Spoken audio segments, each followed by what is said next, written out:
Anika earphone लगाकर अपनी माँ की रिकॉर्डिंग सुन रही थी। रोहित मारवा भी उसे लगातार देख रहा था।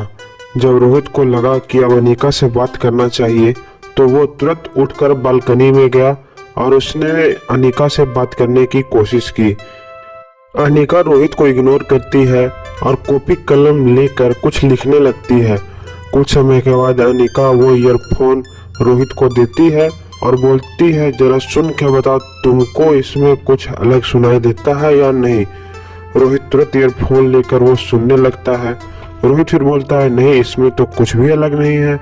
तब अनिका बोलती है, नहीं इसमें तुम सुनो, बैकग्राउंड में कुछ म्यूजिक बज रहा है। रोहित फिर से एक बार सुनने लगता है तो उसमें सही में लगता है कि वो कोई तबला उबला या फिर कोई इंस्ट्रूमेंट बज रहा है।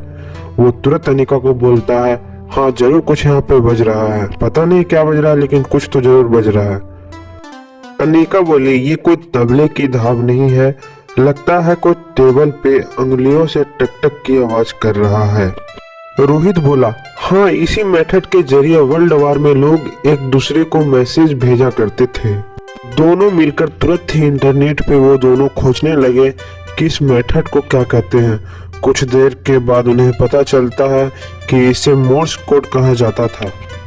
रोहित तुरंत कहता है कि जरूर तुम्हारी माँ इस कोड के जरिए तुम्हें कोई की देना चाहती है। रोहित की बात सुनकर अनिका तुरंत अपना दिमाग दौड़ाती है और उसे पता चलता है कि उसकी माँ किताब पढ़ने की बहुत शौकीन थी। वो तुरंत अपना दिमाग दौड़ाती है कि आखिर किस किताब में उस बारे में लिखा होगा जिसमें मोर्स कोड है। अनिका ने तुरंत सोचा कि उसकी माँ की बहुत सारी पुरानी किताबें मनाली में आज भी है। वो तुरंत मनाली जाने के लिए तैयार होने लगी।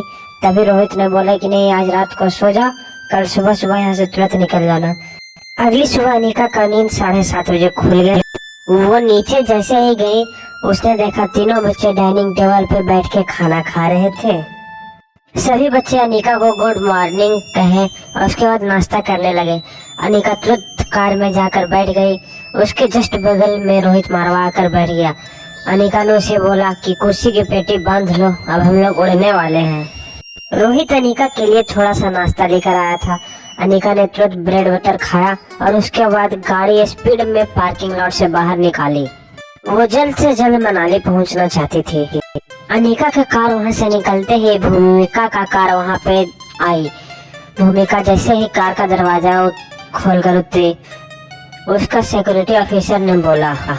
सिक्योरिटी ऑफिसर ने भूमिका से बोला, जानती हो भूमिका मैडम, रोहित मारवा और मैम में अब फिर से पहले जैसा हो गया है। अब उन दोनों में लड़ाई नहीं रहा है। ये बात सुनकर भूमिका चौंक गई। उसे अगला शॉक और लगा जब उस सिक्योरिटी ऑफिसर ने बोला कि मैम से मिस्टर एक्स कोई और नहीं बल्कि अनिका मैम ही है। ये सुनकर वो पूरा भमक गई और वो सोचने लगी आखिर वो लड़का कौन था जिससे वो महल में मिलने गई थी। उसने तुरंत वहाँ से गाड़ी घुमाई और उस निखिल के पास पहुंच गई।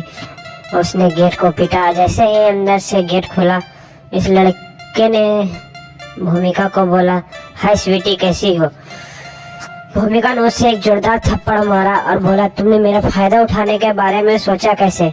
ये सुनकर निखिल और परेशान हो गया। बोला, मैंने कहाँ कुछ किया था, तुम ही बोले कि मैं तुझे पसंद हूँ, तो अब क्या होगा।